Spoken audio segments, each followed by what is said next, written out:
madam, health and well-being theek hai, but we don't want ramp walks in the organization. And therefore, all the more I realized that Diva has such a boxed translation to itself. And therefore, I realized that Diva has so far only been associated with the glamorized part of it, the crowns, the sashes, the beauty part of it, the physical beauty part of it. And all the more I was challenged to now stick on to that terminology and prove it that, Diva is a mindset. Everybody, including you and me, are a Diva in their own right. And it's been a journey. I've had to let go of fabulous opportunities because they wanted me to change the term into maybe something else, like a power woman or something like that. But I was so connected to that term and the definition of out of the box for Diva that I stuck on to corporate Diva. And yes, the initial sign-ups were tough, but I also realized Diva worked to my favor initially as well, because everybody would probably sign up because they thought that, okay, Diva has, there'll be something glamorous in it, and that's constant hunger, especially for women, to have that beauty-related visibility. That, of course, that was like a stepping stone. And then it provided me an opportunity to change that and shift that narrative. So that's how corporate Diva has been. And then the journey now, the stage now is where corporate Diva, you were a part of it in March, culminated its global summit, which had buy-ins from 12 countries across the globe with Mr. Mohandas Pai, Sherry Blair, and so many other people. And more importantly, the same organization that had shown me the door for the term Diva approached me to develop their women leadership development platform. And they said, we want it like a wow factor, like corporate Diva.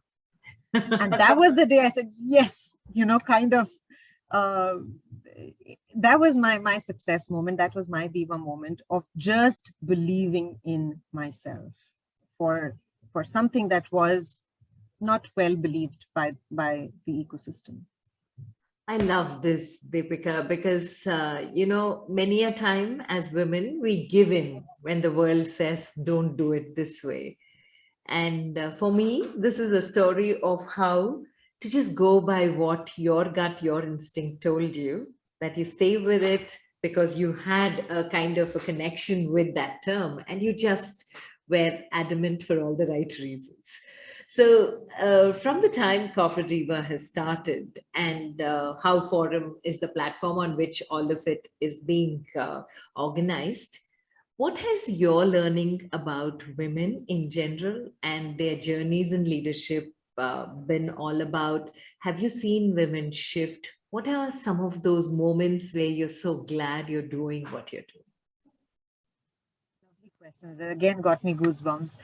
It's just so close to my heart, Rashmi, because, that's why they say that, travel and meeting people from different cultures is a huge skill that you develop and build on, because given our environment, and most often you hear people talking about women, and most of the times my country's name comes in as an isolated spot where this is what happens to women in India. Yeah. And with my footprints across the globe, I realized, no, it doesn't happen to women only in India. It is something, yes, the translations would be different, but at the end of it, there is one foundational key requirement, that of dignity and respect.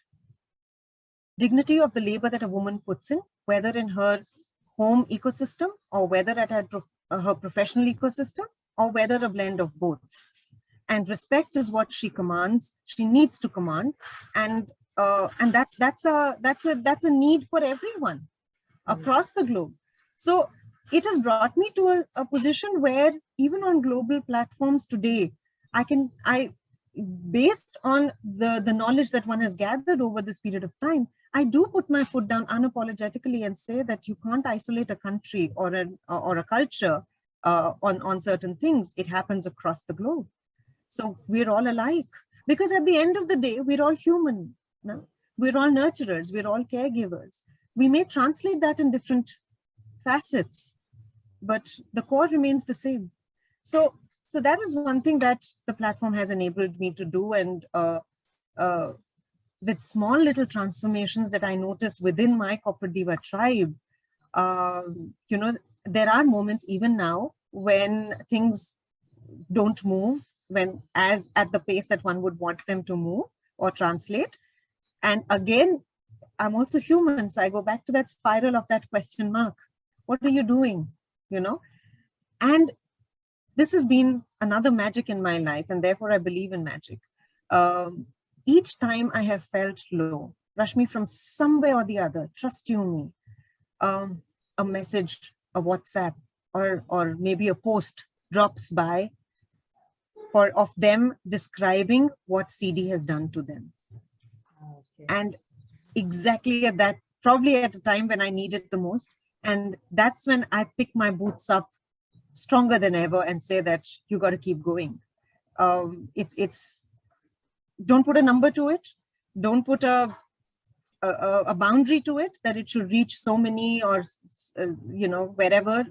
Just keep doing what you're doing and let the ripple travel far. In fact, in the process, enable other droplets to have their respective ripple effects. And that's how, the river must flow.